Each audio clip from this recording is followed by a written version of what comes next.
ezithu izinto ngasesena siyathandaza ukhona into engiyikhulumile makulokuja ngathi ongekho kakubona sisukubani sisuzama ongekho lesithathu lapho khona into bazake esayikhuluma la bakumashaba indaba yomthandazo ukuthi abazalwane siyacela njengoba kuphela inyanga iphiki next week uze no 225 rand njengoba ku-2025 sizodeclare unyaka sithi kulo nyaka 2025 angifune nhlupheko angifune kulapha angifune ndlala angifune kuswela sinkwa angifune kuswela ethali akube kuhle konke 2025 sase siyacela ke bomama akade beke ngokwazana ukuthi cela ukuthi wonke umuntu asiphathele imali engabe 225 rand ayisho this is 2025 so usiphathele nje ukuthi uzodeclare lo nyaka ukuthi akube kuhle futhi kuzoba kuhle ngampela mase ubhalela izinto ezokujwayela office ukuyi-achieve this year ey'ndaba bazalwane office ukuyi-achieve this year uyibhale laphaya uzothola lesiqeshana sephepha uyibhale mase ufaka leyo envelope yakho angazi ukuthi uzofaka ufake envelopini yakho ufake le 225 rand ufake phakathi mase ufaka lezi mase kuthi lapha yangenzansi ekugcineni mase uthi akube kuhle konke yazi ukuthi ngizoshaya izandla bese ngizoshaya mase uthi lapha ngenzansi uthini bazalwane kuhle konke once akube kuhle konke kusho ukuthi sekwenzekile it's done then saba ke nelokujala bashaba ngolesithathu yabona basusa umoya eyibuye bashole kuye kubonakala kade ngixolise bishop ngiyixolisela namhlanje ngoba sathi sesesimoya sathi bishop siyathuma sikucela sathi siyathuma bishop ukuthi uthathe ke bonke lapho 225 rand bethu uyazi ubishop indawo yakhe ukuthandaza lathandaza lazo fika bakhalele bona abuqe phezukwabo alale phezukwabo nikhona bazalwane kwehle inyembezi zehlele phezukwabo kwehle iy'thukuthuku zakhe zehlele phezukwabo uzoyibona into ezokwenzeka disiyele mtshelo sekuzokwakho uzoyibona into ezokwenzeka ohlele kuze kumuntu namamotho okumjongo ubheke lokapho uthi uzoyibona into ezokwenzeka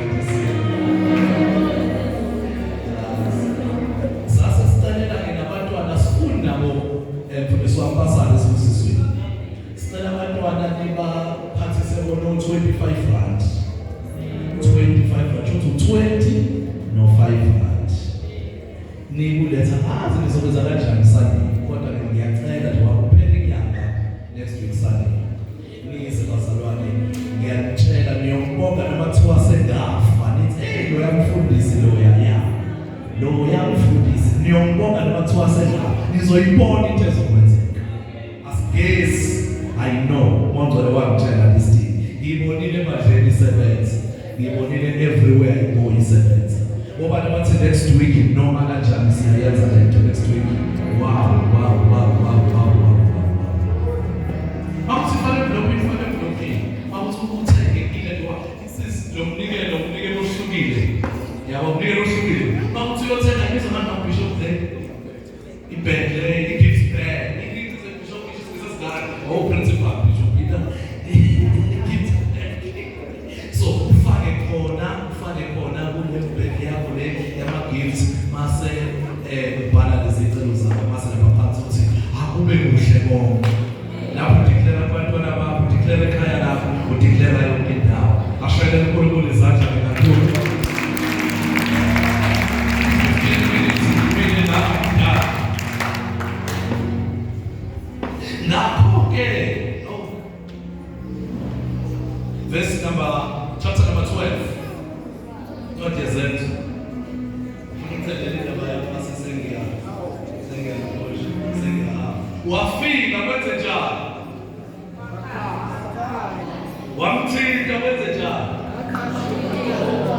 wamlandela wenze njani?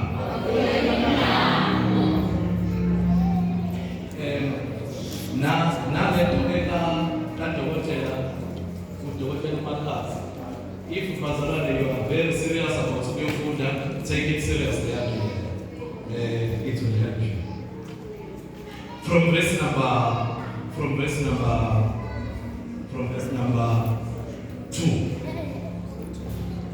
From verse number 1. Ngaleso sikhathi uHerod inkosi yena izandla ukubashupha abathize bebanje. Wabulala uJakobe umfowabo kaJohane ngenkemba. Esebonile ukuthi lokhu kuyabathokozisa abaJuda, waqhubeka wambamba noPetro.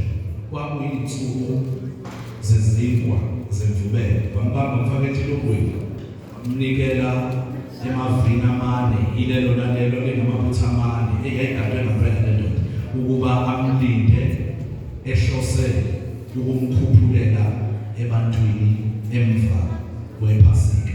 Ngamanye amagama ukufa kukaPetro kwasekuplanini kwaseqedile ukuthi masiqeda nje iPhasika siyokubulala ntambama. Ngakho-ke uPetro wathi entilongweni, kepha ibandla yamkhulekela ngesineke. Wathi mhla uHerode beza umphumisa ngalobo busuku, uPetro wayelele phakathi kwamabutho amabili, eboshiwe ngamaketanga amabili, nabalindi phambi komnyango begcine itilongo. Phela yafika ingelosi yenkosi, kwenze njani? Kwakhanya.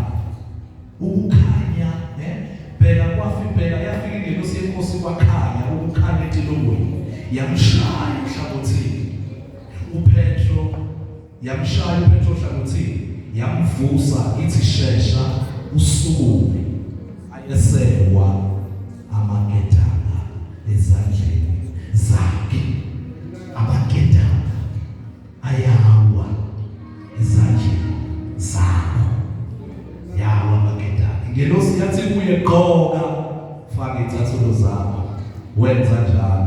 Yathi kuye, yembatha ingubo yakho, ungilandele. Waphuma wayilandela. Wayengazi ukuthi kuyiqiniso kwenziwa ingelosi, kodwa wayesethi ubona no.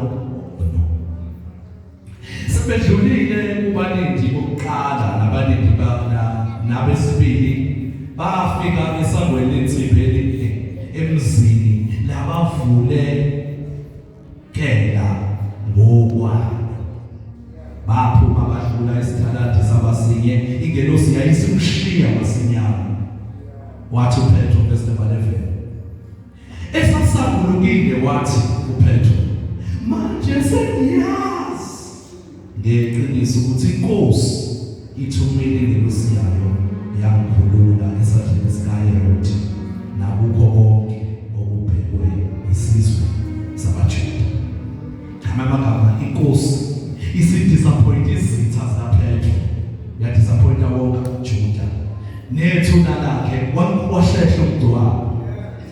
Khona inyanga ePhumalanga umfundisi ngala ngishobela khona ukuthi igama la umdwabo uyashesha.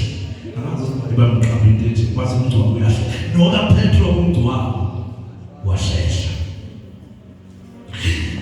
Sekukhanyele lokho, wafika endlini kaMaria unina kaJohane othiwa uMarka, lapho bebuthene khona abaningi bekhuleka abazalwane. Eseqoqotha esivalweni sesango, yenza intombazana ukusabela, igama layo uRhoda.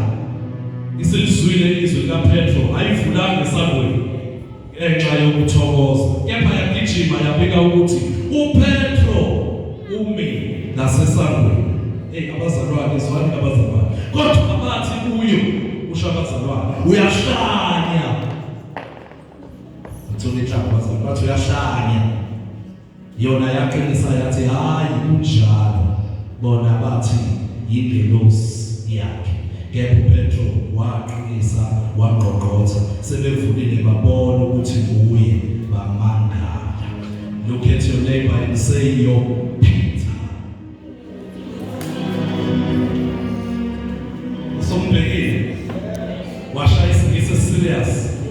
Your Peter is at the door.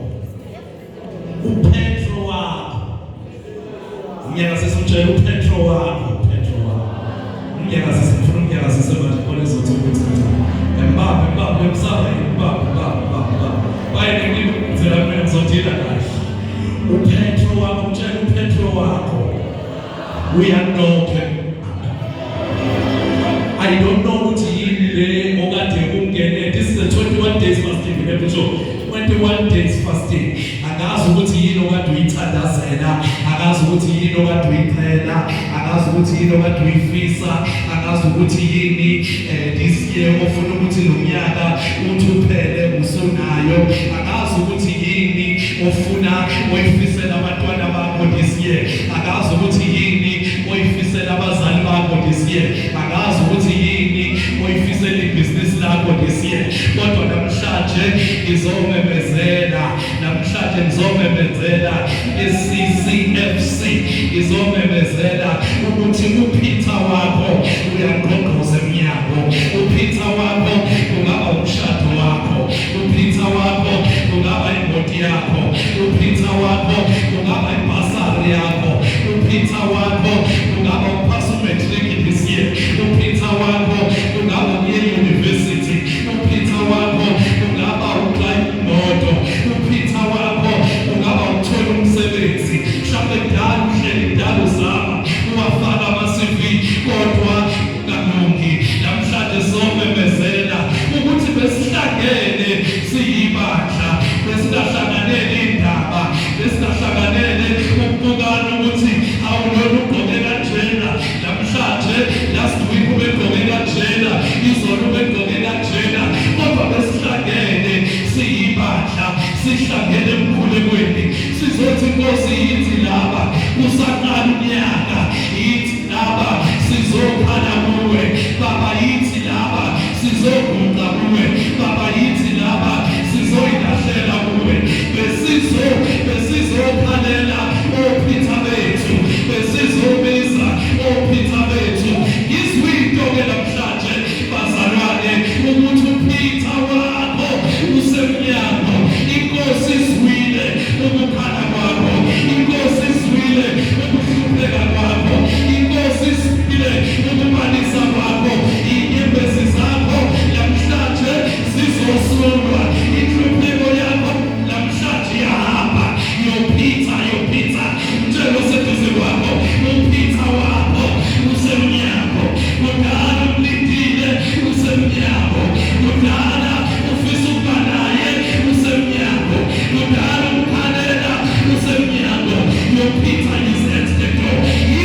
Listen to me.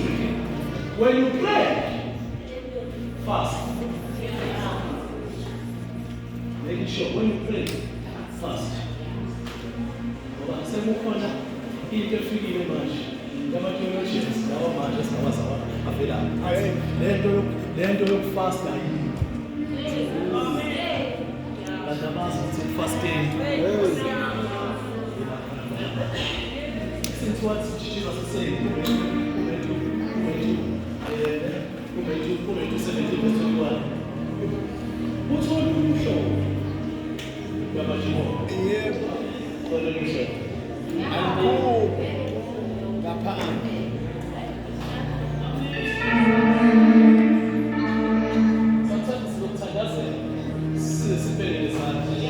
Sometimes fast.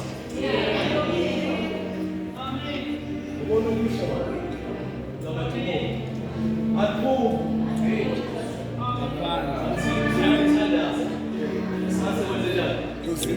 fast. Pray and fasting. But number two, when you pray, when you pray, forgive.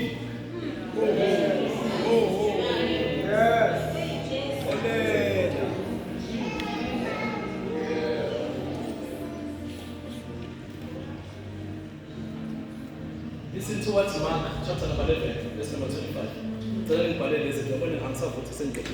Mark chapter number 11, verse 25. When you pray, forgive.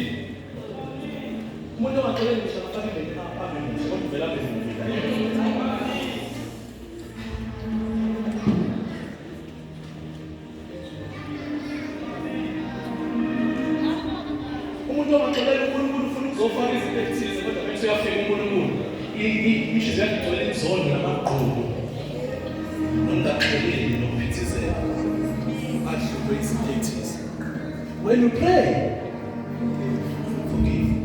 Listen to what Mark is saying. And when you stand praying, if you hold anything against anyone, forgive them, so that your Father in heaven may forgive you. Also, do us some business.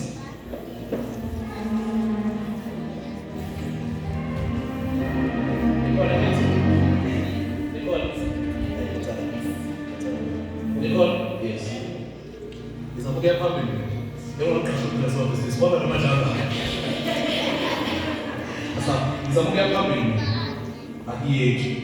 Umuntu ongakhole bayethi sokuya phambili. I-unforgiveness. Niyayibona le. Amen.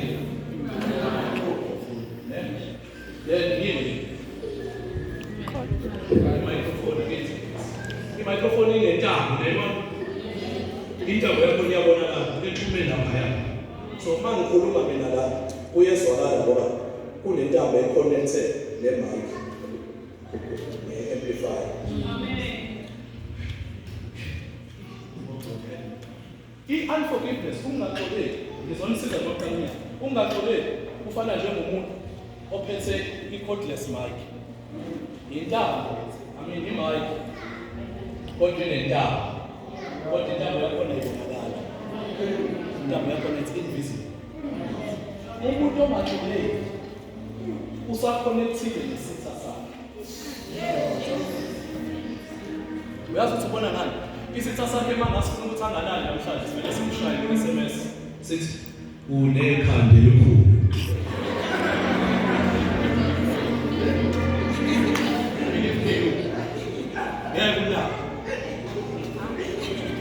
Mangasifuna ukuthi kungahle namhlanje sidle sona singahle sivele sithi unomlomo omkhulu.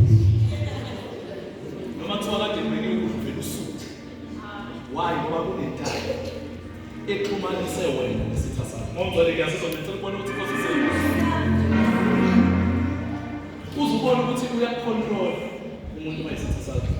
Makuthiwa wena uye-Shoprite. Uvele ubone uzwile lapha e-Shoprite ukuthi kunama-apula ka-10 rand uyothenga wona. Uvele ubone uvele ushintshe indlela. Uhambe endleleni uyacontrol ngoba ucontrola ngale ntamo. Tshelo seduze kwakho kashula intamo. Khona umtshelo seduze kwakho kashula intamo. Izitha zethu azisibone siphumelele. Izitha zethu azisibone siya phambili. Izitha zethu azisibone kuvuleka iminyango. Izindawo ikhona kodwa bazalwane. Izitha zethu azisibone sinemali. Izitha zethu azisibone sihamba ngey'moto. Ngoba intamo yenze njani? Ilizwi intamo yenze njani? Wathandaza kangaka kodwa bahamba ney'ntambo ey'ngakashulile. Wathandaza kangaka kodwa khona into ongangeni kuyo. Wahlabelela kangaka kodwa abantu abazondayo. Intamo yenze njani? When you pray,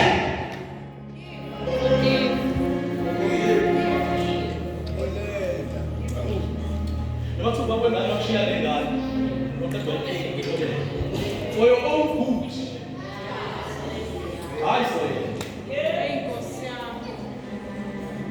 when you pray, but lastly, when you pray, mawuthandaza ungenzi njani? Lalela masababa. Ngiyakuthandaza. KwaMasatha ne? Qala ngisho chapter 5 verse 17 siyayazi. Ungayeki.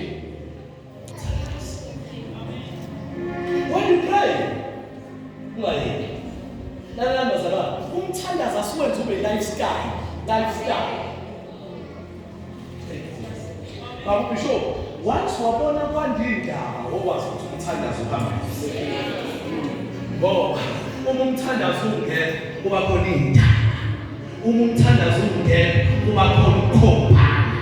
Umthandazo ungena kuba khona omunye ukuthi ungcono nomunye ushumela kakhulu nomunye unezabuleli ngifakaza zakho. Uma kuke kwahamba umthandazo. Siyoba imbaje ehlakazekile. Ana makantoka la mina ukuthi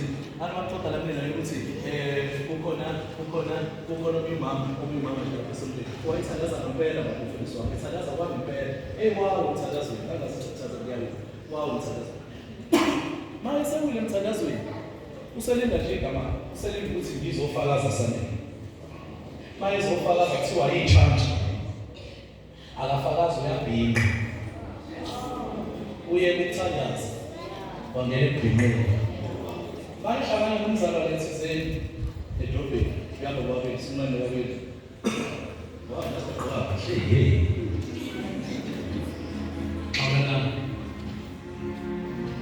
When ubongekho esontweni Wednesday, for example, namhlanje kube.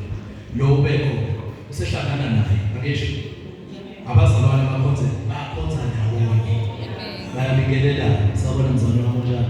Bekunjalo esontweni, bekumnandi. Kodwa masekhamba umthandazo. Uthi lo mzalwane lo omunye ozobabona uxolana nabo babenzani lo. Hamba kanje ikhuzimana yabantu. Iyaxoxa. Ulinde nje ukuthi mhlawumbe babone itesting, ulinde ukuthi kuyoshaya umsandeni. Athi bamashaka amayebe nathi bazalwane sekuyisikhathi sokufa engakaqedesha ukuthi sokufaka vele sikume eqala hayi. Ngasho ukuthi sokufakaza. Athi isikhathi sokufakaza ngale suku uhleli ngesinye sonto. Uyosho ukuthi uzofakaza. Ngibona manje ukuthi mic phakathi. Mina bazalwane mina uJesu bazalwane ngashanga ngivamela ngempela ayivamela bazalwane nokuhlala bazalwane manje bazalwane manje ukholwa nje mangawukholwa ukuhlula uyeke afuna bese abantu basihlabelelela kwi-worship team kanti bayajola emadrobheni ebishopini awubekancane ma abajoli bebebingelela engathi abantu balekile angaziswenzele nje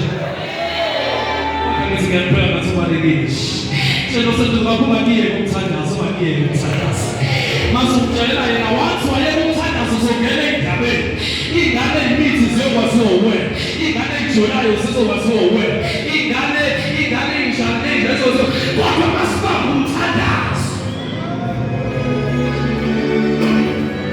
When you pray, number one, when you pray,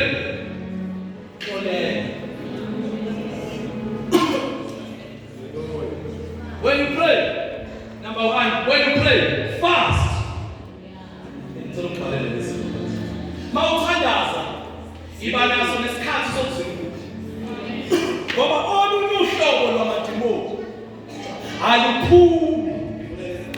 Olunye uhlobo lwamadimoni luthandaza aluphumi. Mfundisi wami. Ngaphandle kokuthi uzuzile. So when you pray, fast. Number two, when you pray, forgive. It's even worse, Bishop. Maximum Zalwana akaphumisa nomzalwane, it's even worse. Ask usathane okuphila ungeke nje ubone umzalwane ethiwa ungamsana naye umsana ungamsana yini. Ngoba masifika thina embhedeni wethu ukhulekela umama okuzubabize ngamagama lo ngamfuna uzokhulekela kanjani. Ubone bethandazela abantu bafika bakho babadikele bakhuluma babethi 25 zakho izolunga asho Bishop 25 izolunga okwakho kumile nje unenhliziyo unamagubu awuxoleli sanibona bazalwane singane zandawonye sihamba kwini kufreeway kube kwenzeke athuthi uyeza ubaba uBishop nemoti yakhe eze ku-fast lane kanti nami ngihamba kube ngathi ngiyangena athi ngisuke akusho ukuthi akasho siyafuna ey'tweni. Yasimanele nakwazi kodwa ukuthi kodwa wena ngathi ngiyabona tshela sithi zingavumanga abona ngiyaxolisa mzalwane wami ngiyakthanda mzalwane. Awulule isandla lami emuva kodwa ngifuna ukuyibona awulule lami emuva futhi ngiyakthanda kodwa ngifuna ukuyibona awulule futhi sinezela ngapha ka-right kodwa ngifuna ukuyibona when you pray forgive.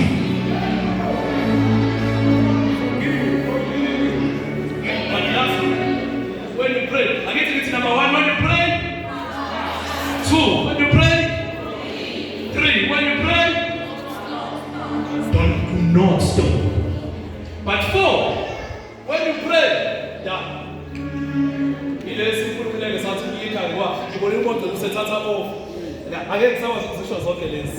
When you pray, have faith.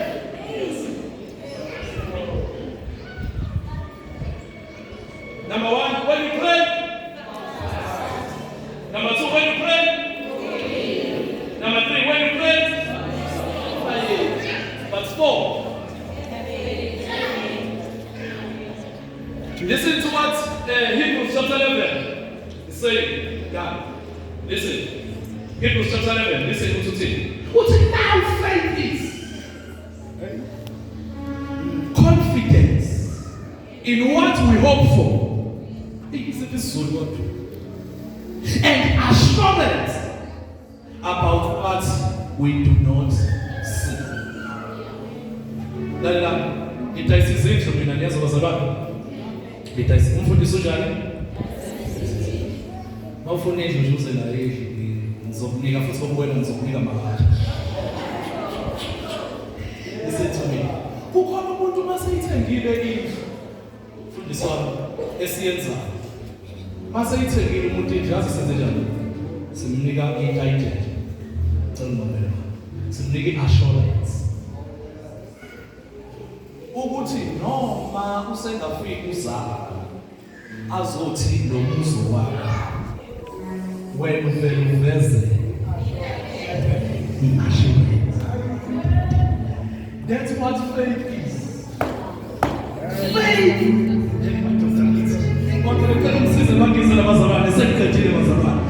Faith is the assurance of things hoped. Shuthi namagama by faith uba nazo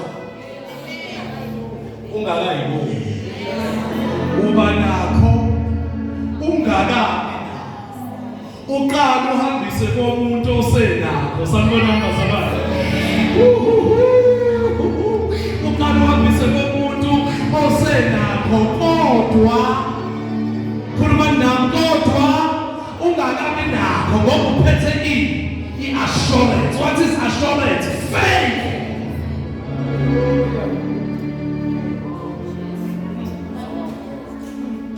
Tell us the Bible, have faith, have faith, have faith, have faith.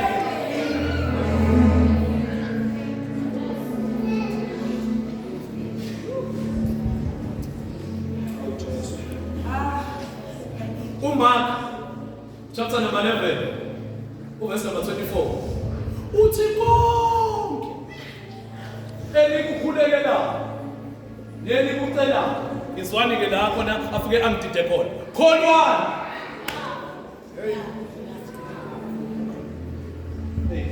Kodwa yazi ngiyabathi ngiyageza ngiyajabula.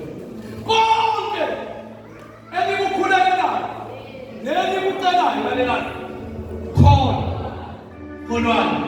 ukuthi senina futhi senikwamukela. Asibeni benyawo sesiyathandaza.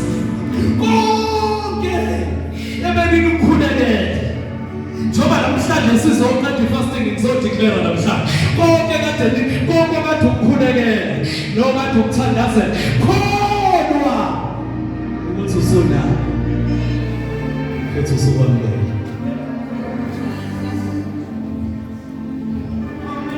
Ufuna imoto wena, hambisa komuntu osunayo udinga kakhulu. Ufuna uqala ibhizinisi wena, hambisa kosomabhizinisi kodwa ungakaqali. Ufuna ipromotion wena, hambisa komuntu engazothi usubaphethe kanti ungakabaphathi. Yazizwa mina ukuthi ngithini ngoba this church lelibandla it's a church of faith. That is why kuthiwe wozani nezihlalo umuntu nomuntu ngesayihlalo bishop ayiqale zifakwe zigwane noma abantu bengakabi khona masuthi ngiyabonwa ukuthi sizokwa 2025 ngiyadeclare ngegama likaJesu waseNazaretha ukuthi lethi yomigwele kungekho ngisho nale ndawo yokuhamba siyakholwa kuzokwenzeka konke elikukhulekelayo nelikucelayo nelikuthandazelile kholwani seninapho senikwamukela. Can somebody say senginapho?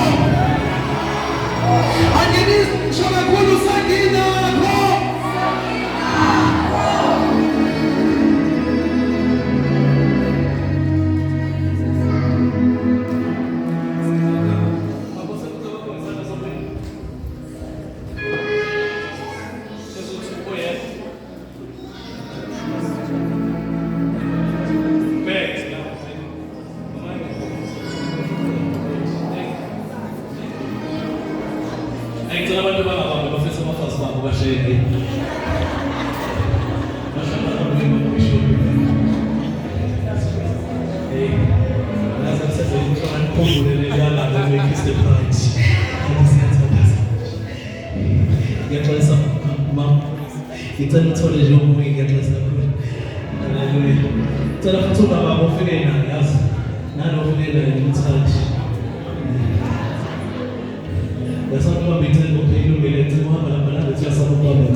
Isikhumulo sethu sithi ngabantwana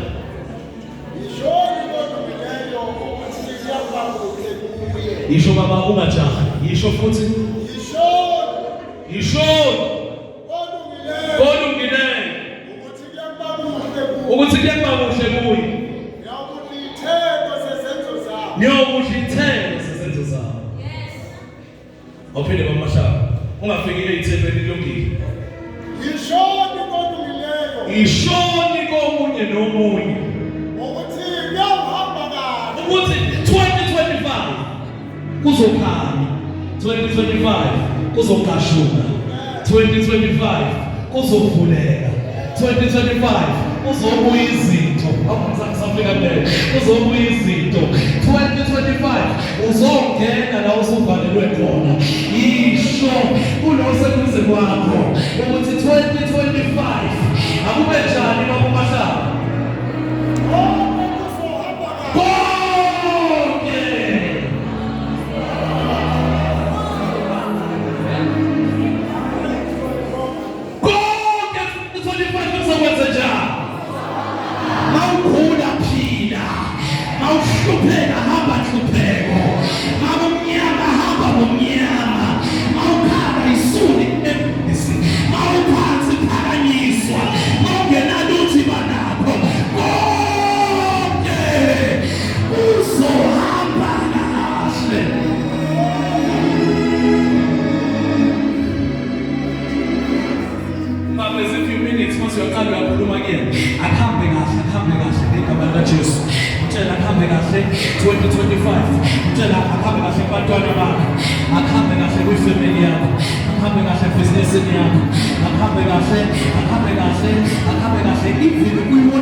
ayabuya bazokhipha lezo nesitha sibambile ngokwesho siyazi ukuthi wazokhipha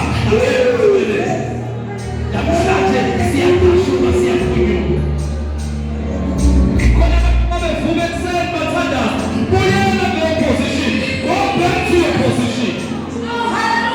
Shana moyo izandla kakhulu wathi ngiyacela ukuphuma wami bakhona noma kunani kangakanani awunakho uzodlula